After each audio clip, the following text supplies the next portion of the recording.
Thank you. Thank you very much. My name's David Quiroz. I'm here today to talk about the MBA program and my experience with it. Talk about my early on development and my employment and how everything educationally has evolved for me and how they all tie together. So I currently am an administrative manager for the County of San Bernardino. I've been with the County of San Bernardino since 1999. It'll be 20 years this year. Time flies. But I currently oversee our Human Services Personnel Division. We're responsible for doing a lot of personnel transactions and related to keeping our department staffed. When I say Human Services, what you should think of when you hear that are departments like Transitional Assistance Department, Children and Family Services, Aging and Adult Services, Veterans Affairs, Preschool Services, and other departments and divisions that we work for. So our job is to keep them staffed, handle their payroll, and do all kinds of different things that suit their needs. So we're a support division, but we oversee about 5,700 employees. Okay, so we're a huge chunk of the county, and we have a huge undertaking to fulfill. So my job is to manage all of that and ensure that our staff are delivering on the promises that we've made to our departments to support them. So in a nutshell, that's what I do. It is I work in conjunction with human resources. I'm with human resources on a lot of different things, on various things. And so it is somewhat of a human resource related position. But primarily we support our divisions. So that's what I do currently.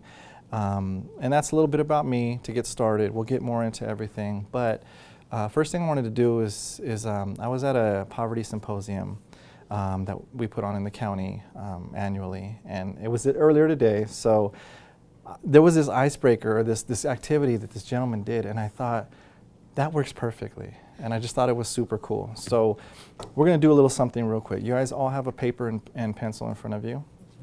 So what I want you to do is, get somewhere where you can write comfortably on that paper. So I want everybody to close your eyes. And make sure you keep them closed through this entire activity. Keep your pencil in your hand. All right, so I'm going to give you some directions, and I just want you to follow. So go ahead on that paper and draw a circle. And keep your eyes closed, please, the entire time. Okay, everybody got their circle? Now I want you to draw a mouth in that circle. Keep them closed. I want you to draw an eye. I want you to draw a nose. I want you to draw the other eye. I want you to draw an ear. Get that ear on there. Okay. I want you to draw an eyebrow.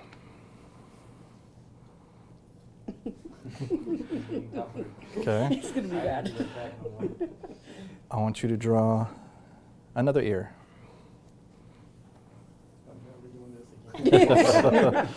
Wait till you open your eyes. All right, so I want you to draw an eyelash, or eyelashes on one of the eyes. Oh, no. Eyelashes. Okay. The other eyebrow. I remember what I did. Okay. The other set of eyelashes. And last thing, I want you to draw some hair on top.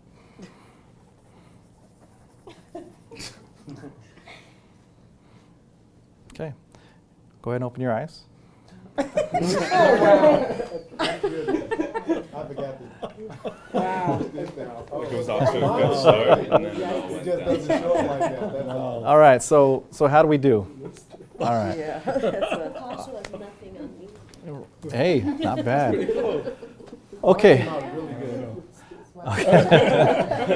That actually helps illustrate my point, though. Okay, I want everybody to hold up their faces and show me what you got. Okay. All right. So who's got the two best ones, you think? For sure. I would say You, what's your name? Sky. Sky. Go ahead and stand up, Sky, with your paper.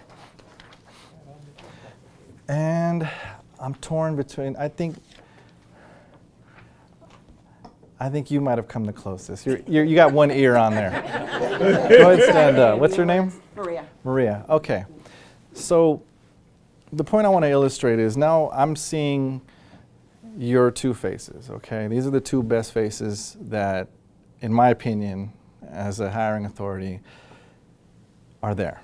So what you've done is you've just basically separated yourself, okay?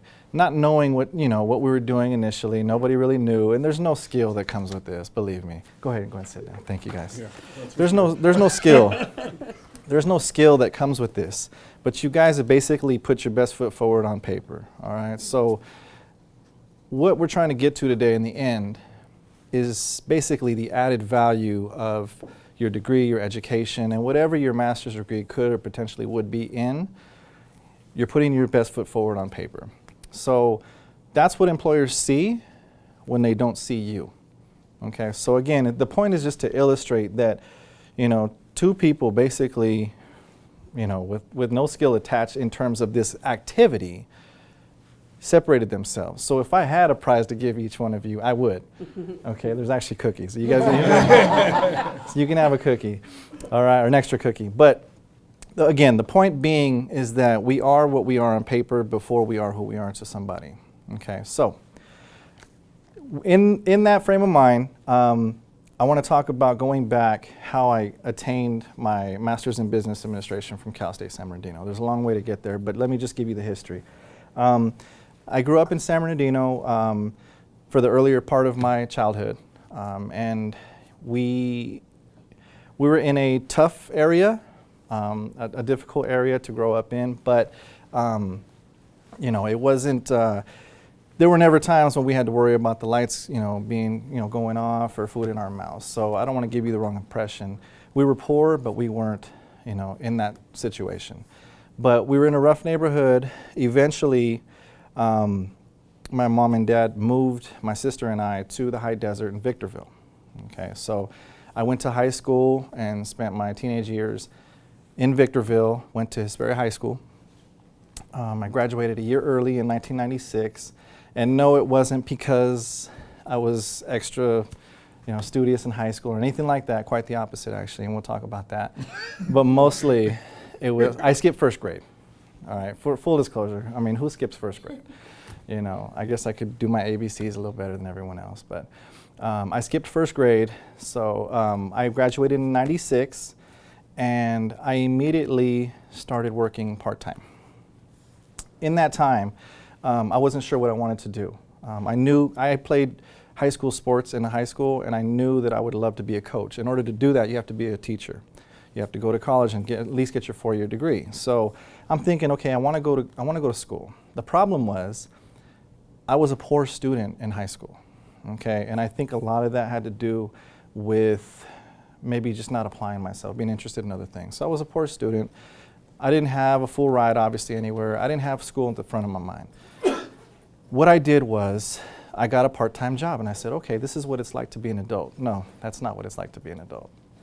My mom eventually told me, had to sit down with me and said, look, you graduated high school, you're either going to go to school, or you're going to get a job full-time and pay rent. Or you can live here rent-free, go to school. So I said, that's a no-brainer for me. So I'm going to school. So I enrolled to Victor Valley College and started my associate's degree. In the meantime, I applied for San Bernardino County. So now we're in 1999, or 1998-ish.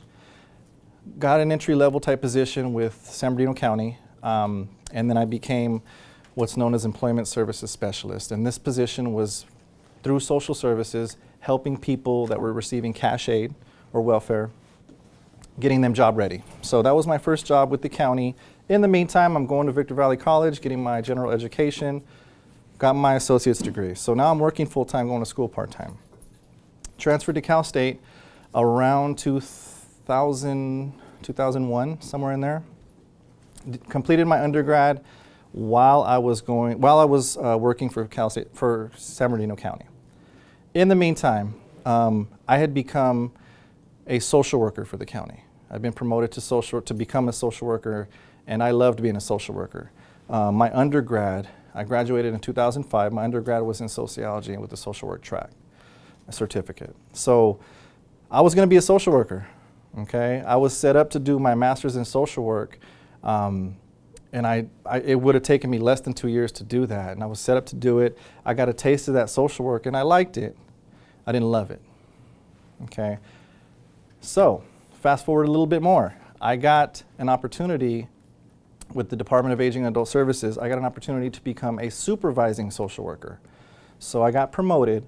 And luckily our office was in San Bernardino, and it was co-located with our department's administration. Okay, so I was exposed to many different things, and not just in the department, but in our administration. So I got a taste of that supervisory management, and I knew right away that I didn't want to do my MSW anymore. Not that there's anything wrong with the MSW, but I knew that I wanted to lead in a different way. And that way was through management and affecting change on a large scale. So I decided, after a lot of thinking, that I either wanted to do my MPA in Public Administration or my MBA in Business Administration. And Business Administration it was. The reason I chose the Business Administration was because even though I was with the county, I wanted to give myself the flexibility to take that degree and go outside the public sector if I needed to. Okay, and I figured that was the quickest way to do it. You get an MPA, there's nothing wrong with MPA. MPAs have high favor in San Bernardino County and every other public sector agency that you can find. But for me, I wanted to make sure I had the flexibility to go outside the county or outside the public sector if I ever want to, and if I still want to. So, made that decision. I had to take 9 prerequisites just to get into the MBA program. Did those, did the curriculum, and finally got my MBA in 2010. The MBA afforded me the opportunity to apply and attain the position I'm currently in, because this position is more specific to managing a big group of people, and obviously not so much social work. So it shifted my gears, it shifted my career, and I couldn't be happier that it did that. So we'll get into more of that as we move forward. Any questions so far? Okay, good. All right. What was the one thing that you really liked the most about being a social worker or that kind of before you made it to your? To get straight to the point, I think being a social worker, the most beautiful part about it is genuinely helping people that need help. And through the first part of my entire career, I was working directly with people that needed help. And I used to become frustrated when I couldn't give certain people help in certain circumstances because of the rules and regulations that are put to you, either federally or through the state.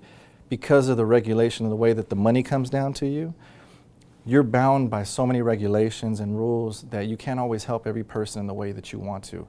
That's where I knew that I wanted to affect change on a much larger scale.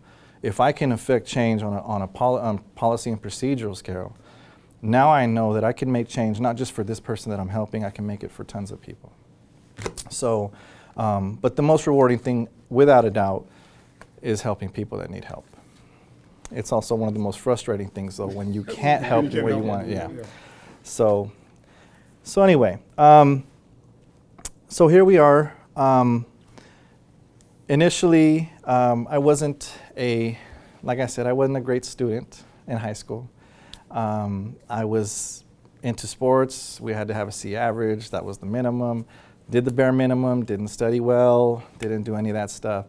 And that's why I didn't know that school was for me. But you guys are obviously you've already done the hardest part, which is getting your butts here, getting prepared to get that degree. But a lot of you just simply, and this is not just you, it was me, it was all of us. You heard me, I had to switch gears completely, A lot of people just don't know what they're getting into when they're doing their education, when they're getting their education. So I think the thing I want to convey the most is that obviously it takes hard work. You guys all know that now. It takes hard work, it takes a lot of hard work. But it takes just really knowing yourself. You have to know yourself. You have to know what you're good at. With me, I realized very early on, the two things I'm best at are working with ideas and working with people. So I'm going to stay in the areas of the realm that I know that I can work with those two things to affect change or be successful. For me, you know, for most people, it's not just about success and attaining, you know, a position or attaining a certain level of pay. It really is about, you know, in my eyes, being successful means, you know, doing the things that make things better, you know. So whatever drives you, you know, you're going to have to figure that out. But it starts with knowing if you're in the right place. Are you in the right place? I mean, does anybody feel like maybe they're not on the right track? They're not getting their degree in the right area? I mean, of course, at some point, some of you had to have felt that. So it's natural, though. That's what I want to say. It's natural to do that. Don't be afraid to be bold and make a change if you need to make it. The sooner you make it, the better off you are. You're compounding the problem by not taking action if you know. Don't lie to yourself. You'll hear that later too. Do not lie to yourself. Whatever you do has to be real. So why did I choose the MBA? Okay.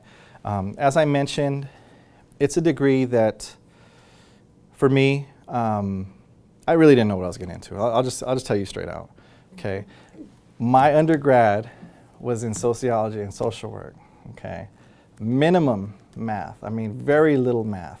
There's a reason for that. Okay. You know, I said I wasn't a good student. The one area I always excelled was English. Always. Okay.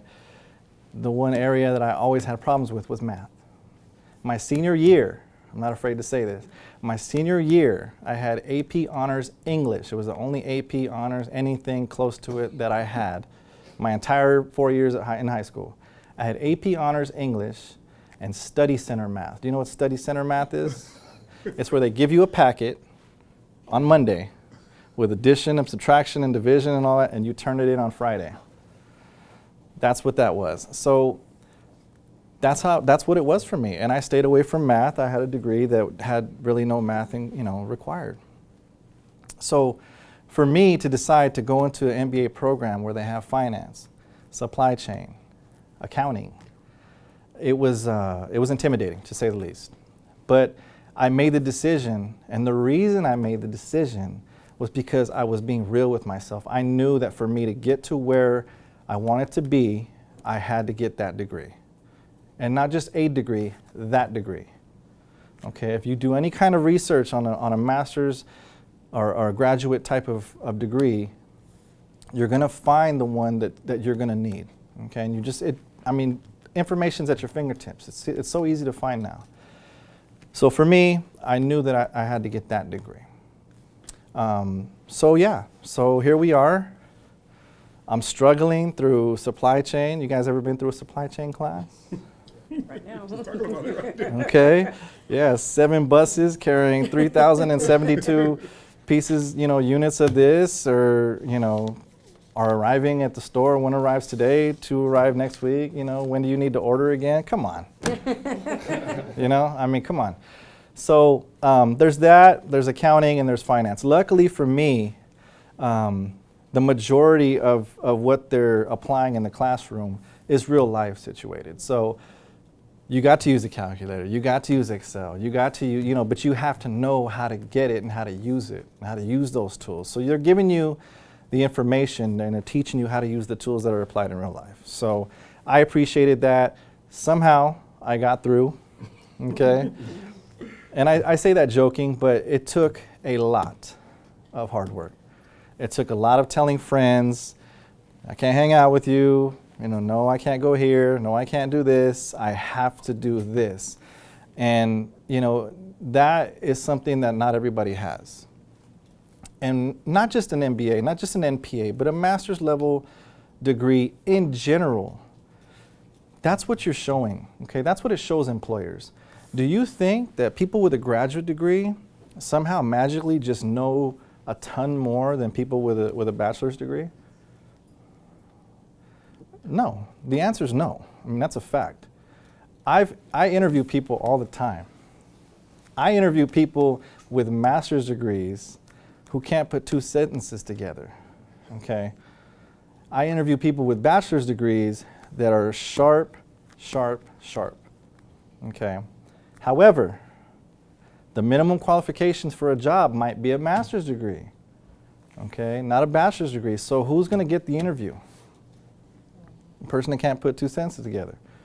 If you can figure that out, if you can figure out how to do that, you might have a job, you know? So the interviewing piece we're not going to get into today. I just want to illustrate to you the fact that you are what comes before you. So if it says you're a master's degree, you know, master's graduate, you need to act like a master's graduate when you get into that interview, you get in front of someone. You get into a networking event, you act like a master's level graduate. And hopefully one day, you know, maybe it's for you, maybe it's not, but hopefully all of you at one point get to that level and understand the difference. And there is a difference. The major difference is that you put in the extra work. And that's what employers are looking at. They're not saying this person has a master's, this person has a bachelor's, this person's smarter. That's not what they're saying. They're saying that basically we know now you put in the extra. Okay, you did the extra. As you guys all know, you guys have all heard this, bachelor's degree are becoming more and more like high school diplomas were 30 years ago. You either had a high school diploma or you didn't. A lot of times for jobs, that's what was required, a high school diploma. Okay, then bachelor's degrees, okay? You had a bachelor's degree, you separated yourself from the field wildly. Okay, you had a diploma, you had a bachelor's degree. People who had bachelor's degree were getting all the high paying jobs, right? Well, now it's coming back to earth. So now more people are getting bachelor's degrees. You're having to distance and separate yourself even more. So that's what a master's degree help does. Okay, there's tons of jobs in the county and everywhere, public sector, private sector, everywhere, that are looking for that master's degree. Okay, so it adds value, and that's what I really want to say about the master's programs that we have, not just here at Cal State, but anywhere, but preferably here at Cal State, and preferably the MBA program or MPA program. So the reason I'm here to testify to this is because it did add so much to my career. It added so much to my career and to my life in general. I learned so much in so many areas, okay? When you do a degree in a particular field, you're usually geared in that field and that's where you're going. With an MBA, you're learning about management. You're taking 600 level classes in management, marketing, supply chain, finance. You guys all know finance, right? These are things that you guys really will use. You know, finance you use. I mean, you use it every day when you check your bank account and you figure out if you can go out to eat or go out with your friends.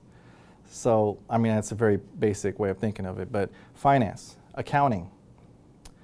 Did I say supply chain? Yeah, Okay. vertical integration there. Okay, there's still entrepreneurship also, and information management. Information management is huge. If anybody is into information management right now, specifically cybersecurity, sorry, I don't mean to get into all this, but cybersecurity, man, yeah. But you know, they want, a lot of places want to see, a lot of employers want to see what they're getting back for their investment. They're investing in you. So how do you know, when you do your master's program, you're investing in yourself. You're betting on yourself. You're showing to yourself and to everyone else that you did it, that you can do it. So you're investing in yourself, thus you're creating a situation where an employer is willing to invest in you. If someone has a private business, their own business, if they have anything that they have value, you know, that they hold valuable, are they hiring you to just do the bare minimum? No, they want to know that you're giving them, that they're getting the best person that they can get. So you're adding value, they want the value. That's how it creates value in your life. Okay, obviously your pay, obviously your job satisfaction. When you have, and I've told this to many people, I've said this to many people, when you have an MBA, in my opinion, you help write your own ticket.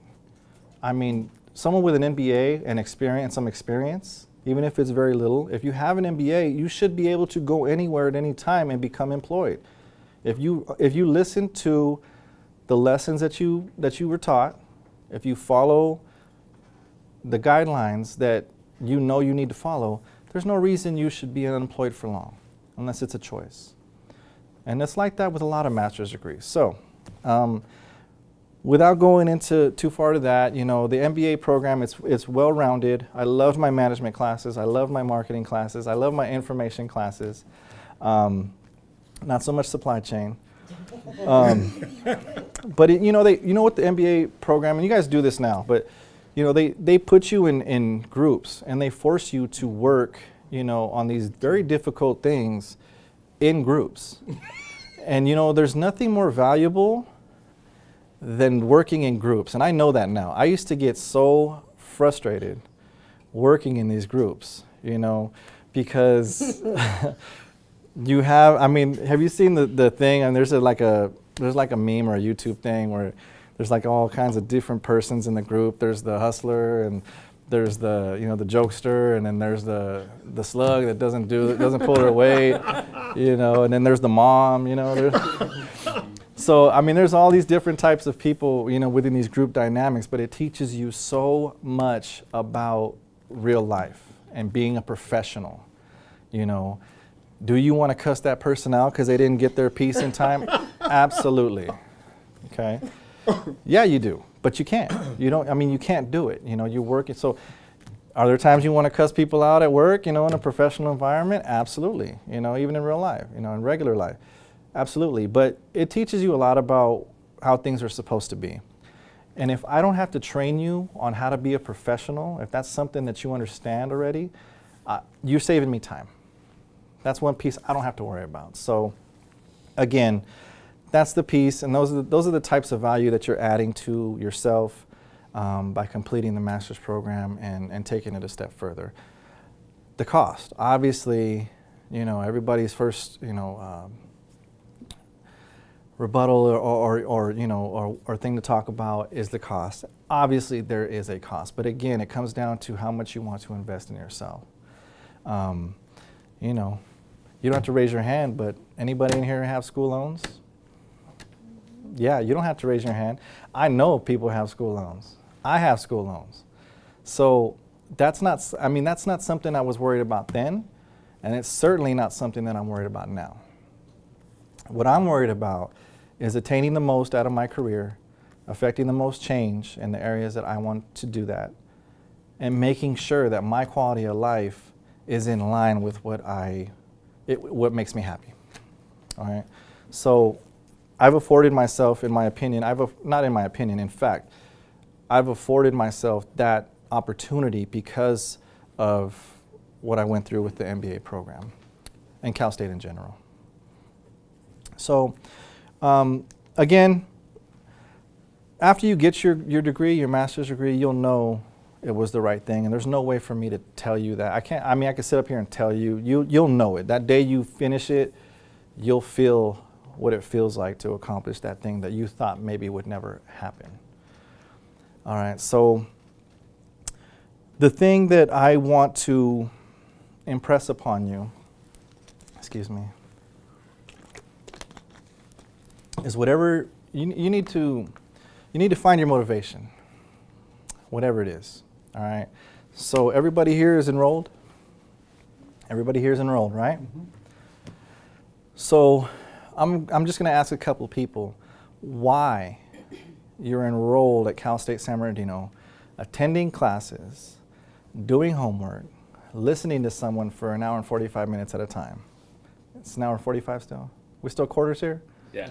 All right. Not for long, right? Not for long, yes. All right. So listening to someone talk for an hour and 45 minutes, taking notes, having, you know, midterms, finals, group projects. We just talked about how bad those are sometimes. All right. So you're going through all of this. You're sacrificing many different things to go through this. You're sacrificing time away from your families, away from your loved ones. You're sacrificing experiences that you could be having while you're here or while you're doing homework. You're sacrificing these things, right? So why do you do it? Why do you do it? I want to know the real reason. I don't want the standard answer of, oh, I know I need my degree to get a better job. I want to get a job that pays, you know, $80,000 a year. I don't hear any of that. why are you really doing it? Who are you doing it for? Are you doing it for yourself? Because you want prestige and you want accolades and you want recognition? You're doing it for someone else. Chances are you're doing it for someone else. Even if those someone else's, I don't know if that's correct terminology. Even if those someone else's Just keep it real. aren't here yet.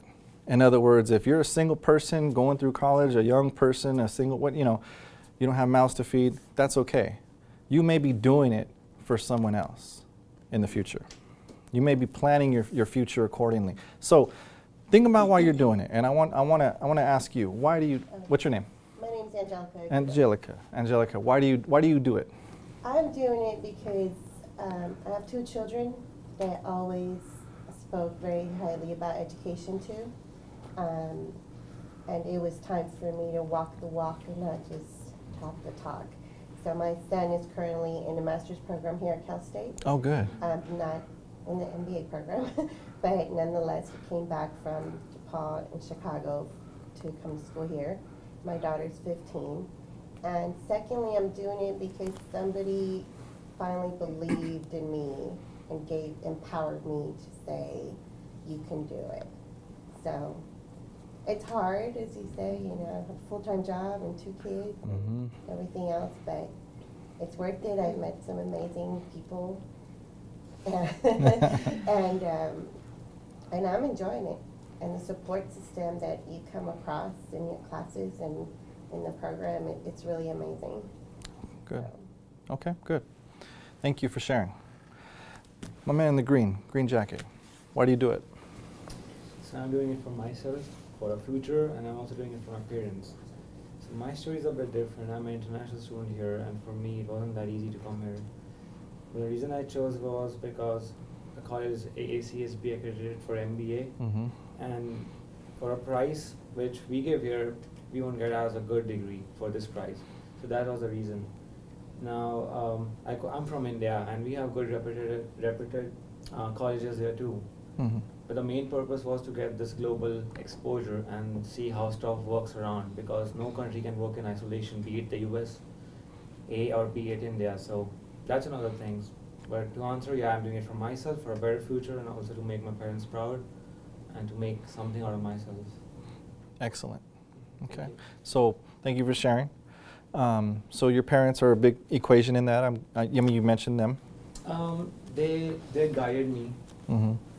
I mean, we all have different passions and stuff, but as of now, I think getting an MBA would surely secure a future for me.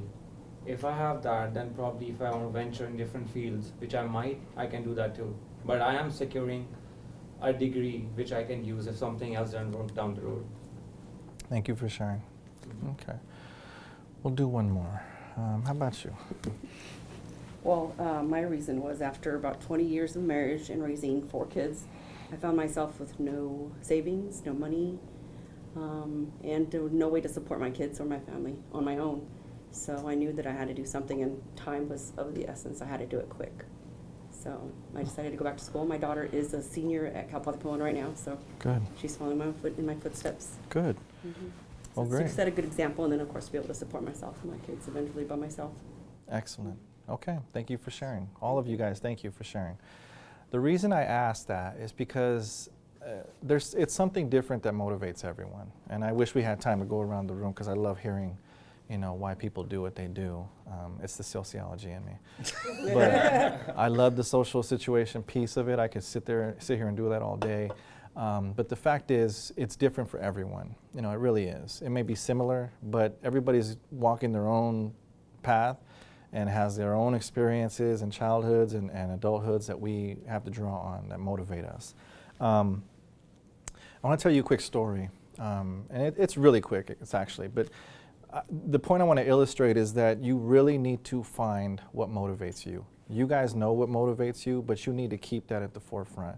And whatever it is, you need to make sure that you draw back on that, because times get hard, times get difficult.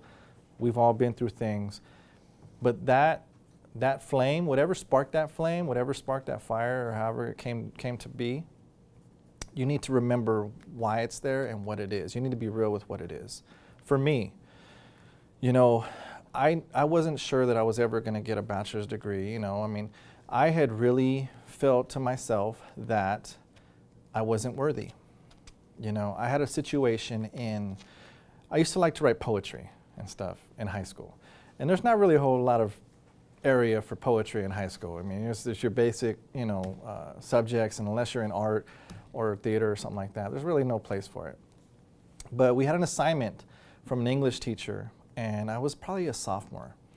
And I remember she asked the class to do an assignment. Come up with a very nice, you know, poem or write some words, write a couple paragraphs in the best, you know, prose that you can, and just make sure that, or best, you know, language that you can, and write it out, you know, rhyme the words, do whatever you can in the most creative way. I said, okay, I'm really gonna put myself into this. So I did it. I wrote it, I took pride in it, you know, and I felt good about it. I turned the assignment in. So everybody turns their assignments in. A couple days later, teacher asked me to stay after class. You know, she says it's in relation to the assignment I gave you. I'm like, oh, nice. Finally getting recognized, you know, because like I said, I wasn't the best student, and in my opinion, maybe didn't have the best teachers, but we won't hold it against them. So anyhow, Always the teachers. so I'm after class, and I'm ready for my praise, and she slid the paper over to me, and she said, "Who wrote that?" And I said, "I wrote it."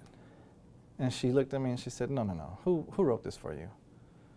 And I told her, you know, she's basically calling me a liar, you know.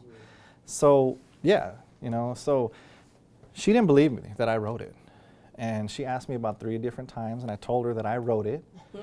And, you know, I thought she was joking at first, but she wasn't joking. And once I realized she wasn't joking, it bothered me. You know, it really bothered me, and it stuck with me.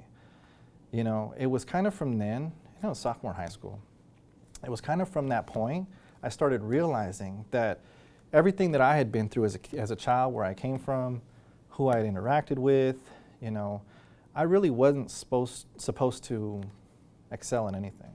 You know, the way everything started for me, I wasn't supposed to excel in anything, and this was reinforcement of that. You know, but from that point on, I became very mindful of people who were telling me that I wouldn't do or couldn't do or wasn't good enough to do. And that, from that day forward, and probably from before that, but from that day forward, that's the one place I can, or the one moment in time I can draw back to. From that day forward, that's been my fire. And I know it should be making my parents proud, making sure that I'm, you know, self-sufficient, and no.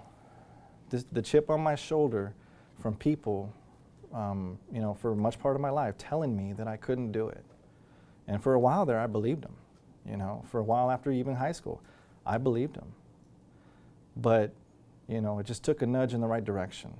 And once I got into something I really liked, I knew that I could, you know. But there were times when I wanted to quit. I mean, there were a lot of times. I was on academic probation here at Cal State when I was taking 3 courses at a time. Supply chain was one of them, I swear to you. I swear to you. I swear to you. This was the undergrad stuff, the prerequisites that I had to take. I was taking 3 courses at a time, working full time, and it was tough. So I wanted to quit. I already had my bachelor's degree, you know, so I wanted to quit, but I didn't.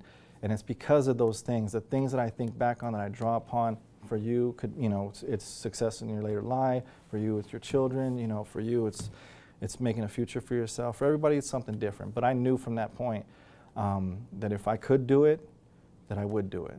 And that's really what drove me. So whatever your drive is, whatever fuels your drive, be honest about what it is. Be real with yourself about what it is, and just use it. You know, use it, whatever it is. Everybody's been slighted. Everybody's been talked down to. Everybody's had bad experiences. If that's not what drives you, find what it is and use it. Because I'll be honest with you, you're not entitled to anything. Nobody owes you anything. Nobody owes you a thing. If you think people owe you something when you get your degree, you're incorrect. Okay, especially your bachelor's degree. I'll tell you that from my own experience. Nobody owes you a thing. If you want something, you have to push yourself to attain it. And it's no different with getting your MBA, MPA, your MSW, whatever master's you're trying to get, whatever bachelor's you're trying to get, it doesn't matter. Whatever it is, you're entitled to nothing. You get what you get when you work for it, and I believe that.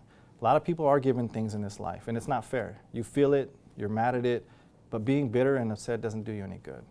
So by being a master's level graduate, you're doing better by yourself. You are doing the work. You are working for it. You're not looking for entitlement. You are working for it. You're doing the work in advance of the work you're going to do in the future. So anyway, that is pretty much it. I think we're good on time. I wanted to leave some time for questions from you. So do you have questions, before we get into your own question, do you have questions in general about my story, about the things that I talked about, or you want clarification on anything? What did you take from the MBA program in particular that you use most in your career? So I know you mentioned the working together as a team. I mean, that part of it, that might be the only thing, but what did you take from the MBA itself towards your career, and what was the most valuable part of it? Okay, so I think specifically, a lot, because I am a manager within the county, I think a lot of the managerial principles are what I apply. I mean, in how I apply them is what it is the answer to your question. Being self-aware, you have to be self-aware. You have to know, there's all these theories and all these practices and all these different types of styles, leadership style, managerial style. I am a situational leader. If any of you guys know what that is, that's what I am. And that's, but you have to know what you are. And you don't know what you are if you haven't done, the legwork.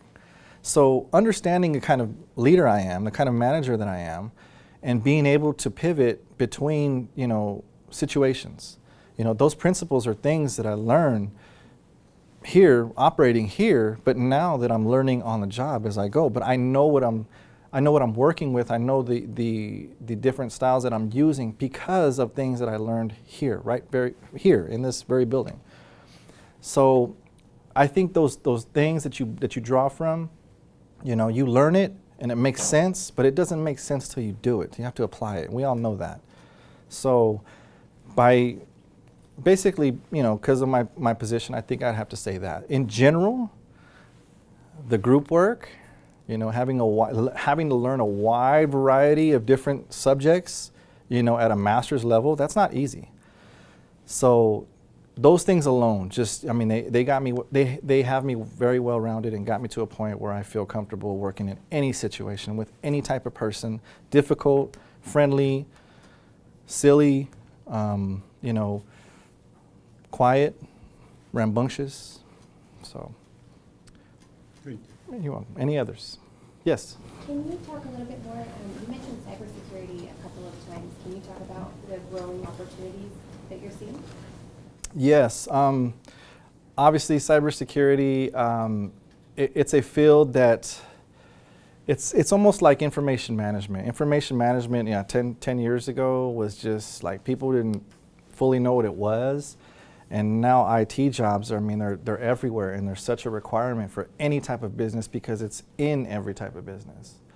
Cybersecurity takes that a step further, and with any type of network, just to keep it basic, with any type of network that you're dealing with in a large system like Cal State San Bernardino, County of San Bernardino, the governments, everywhere, Target, Walmart, all these places use networks to receive and send information.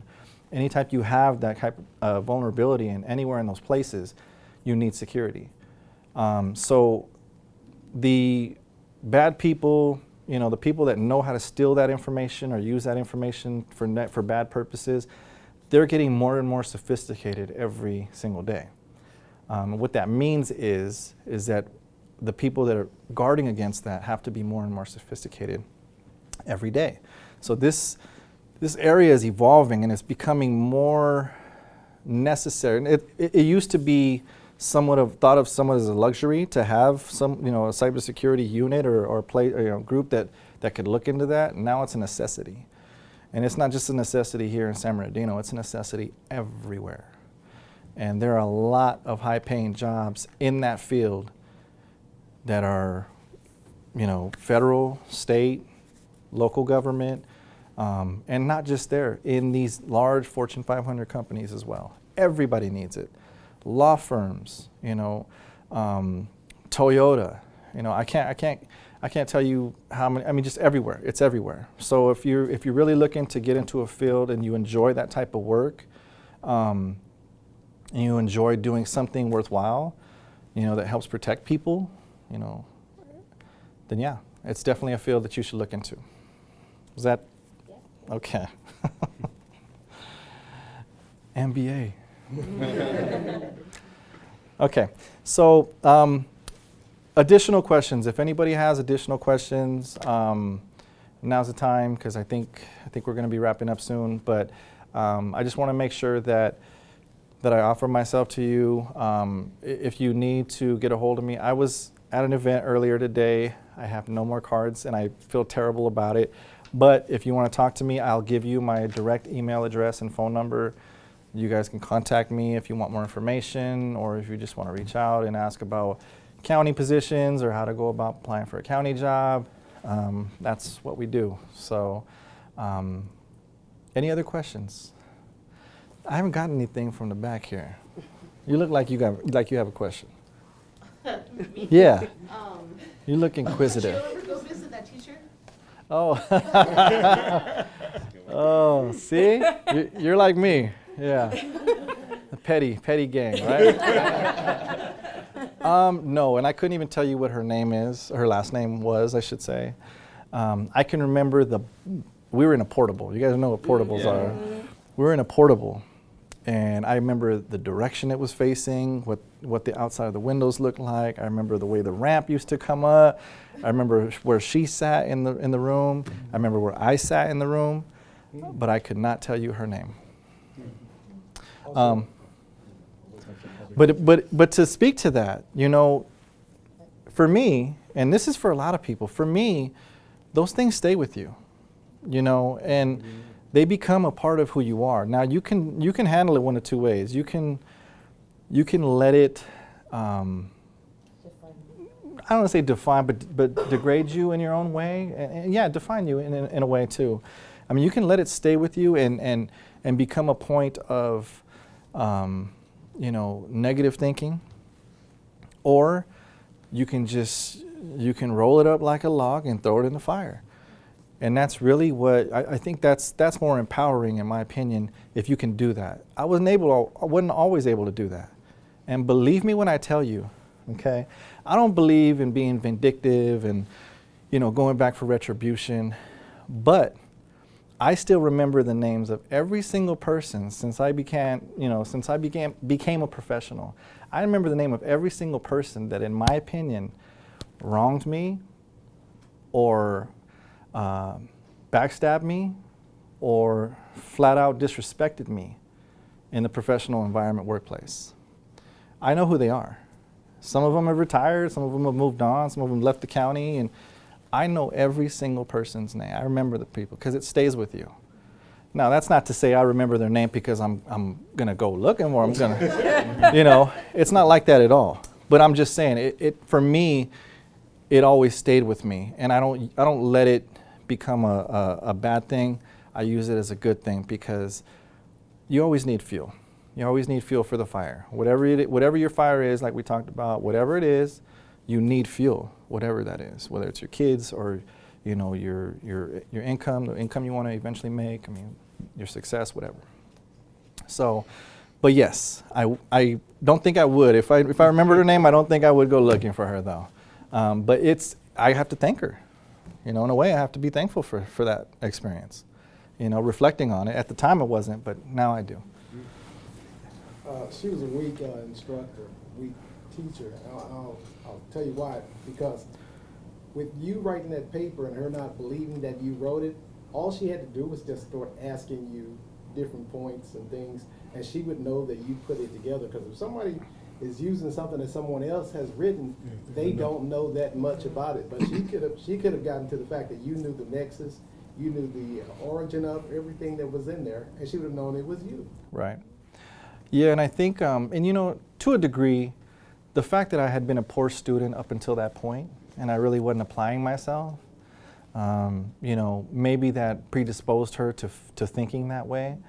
But looking back now and having worked with children now, you know, and having children of my own, I can't imagine telling a kid that, you know, even if I was, you know, 14 years old or however 13 years old. I don't remember how old I was, but I just can't imagine, you know, like approaching it that way.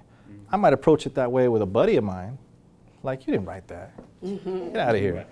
You know, or you know, somebody I have that rapport with, but you don't do that to a student. So again, you know, maybe I was at fault, but you know, ultimately again, you know, she did me a favor. And that's how you have to look at things, you know. You can't let it define you, as you said. You have to use it. And every disappointment, every failure, and I've had plenty through my time with the county. I've had plenty of failures, plenty of times being told no. You know, I still go through that, you know, and you start questioning, you know, am I doing the right thing? But you just have to come back to what you know about yourself. You have to be real with yourself, and you have to know what your value is. You're adding value by getting that master's, I promise you, yeah. I have a question, since you're mentioning working with the county. Have you come across any situation where you felt you have the right education and the right degree, but a job might be tailored for a specific person where your degree goes out the door? Yes. To put it simply, yes. There are a lot of dynamics that go on in the workplace. And the thing that I'll tell you is this, okay? And I'm just being real with you guys right here. I don't know who's gonna see this video or all right. I'm just being real with you here. The fact of the matter is, when you're in a workplace, okay, and you're in a workplace where people have been there 20, 30, you know, however many years, such as mine, you know, such as Cal State San Bernardino. I mean, places that people have been for a long time. You have to remember that even though you know you're the best person for a particular job, and it comes open and it's available and it's vacant, and you've done everything you've needed to do for the past 5, 10 years to put yourself in position for that hiring person or hiring authority, the person making that decision, you've done everything you needed to do to prove to them that that's your position and you're the best one for it. You've done everything, and you know it. The fact is, there might be somebody that's been doing it for 15 or 20 years, okay, before you, been doing that before you, that's wanted the same position and been paying their dues. Paying dues is a real thing in any large organization. A lot of people believe in people paying their dues. You're too young. You don't have enough experience. You don't have the right degree, okay? But the fact of the matter is, there may be someone that's been doing that a long time before you were. And that's not something you see. You see you, and you see your job, the job you want. They're over here seeing the same thing. And it's something that you don't realize until it hits you in the face. But that's just part of competition. If you're anything like me, you enjoy competition, especially if you feel like you're the best. So yeah, does it hurt when they tell you no? Sure it does. But you know, let's start another race. Sometimes you have to campaign for it. Well, you know, it depends on your situation, yeah. I mean, if you have the opportunity to do that. Usually in public sector, when a decision's made, they've already done everything that they need to do, and the decision's pretty much final, unless someone falls out of background. What were you going to say? I'm sorry. The reason I asked is because we're all here working for a greater or higher education, but there are some instances, like the specific instance I'm speaking of is you see this position that should require what we're all working for, but because it's tailored for a specific person, the only requirement is like a high school diploma. Mm-hmm. And then that makes it made me question, like, wow, you know, all this hard work and money and Slap in the face, right? Slap in the face. And that happens all the time. People write announcements, job announcements for a specific person, especially in the public sector, because we have to comply with equal opportunity and everything else. And so there's a process that goes into all of this. Yeah, do they write announcements for certain people? Yes, they do. The fact of the matter is, regardless of what that person had that opportunity and they made the most of it. The fact is, that wasn't your job to begin with. And you don't need to be there. You don't want to be in that position. And if it was the position, your dream position, it wasn't your time. Okay, there are going to be other opportunities for you, and you need to look at those other opportunities as well. Okay, so I guess to say that is basically, if that's occurring and that was that person's job, they may have been paying dues before you, or it just wasn't your time. In the workplace, timing is everything. You've seen some people, they get in, and they just, their career path is almost like this person retires and then they jump in, it's perfect, and then they're there for a year, and then the next thing opens up, and they happen to be friendly with the person that's making that hiring decision, or they did a project with them, so they jump over there, and then it's almost like it goes like that. And there's people that have been in the same position for 15 years doing a fantastic job and just can't get the timing right. It happens all the time. But again, they need to be comfortable with being there for 15 years. And if they're not, if you have your master's, if you're not comfortable with that, that person should be looking elsewhere and showing people what their worth is. You don't let people tell you what your worth is. You have to show yourself. You have to show them what your worth is, and you do that by adding value to yourself, which we've been talking about the whole time. Thank you. Mm-hmm. I feel like I'm on a soapbox right now. I apologize. Well, David, we just want to say thank you so much for coming and taking the time to speak with us. And we look forward to future involvement. So Thank you. And then this is from the dean and our MBA director. You guys get a good shot of that? You want to zoom? All right. Thank you. Thank you so much. Thanks you guys for coming. I really, really appreciate it.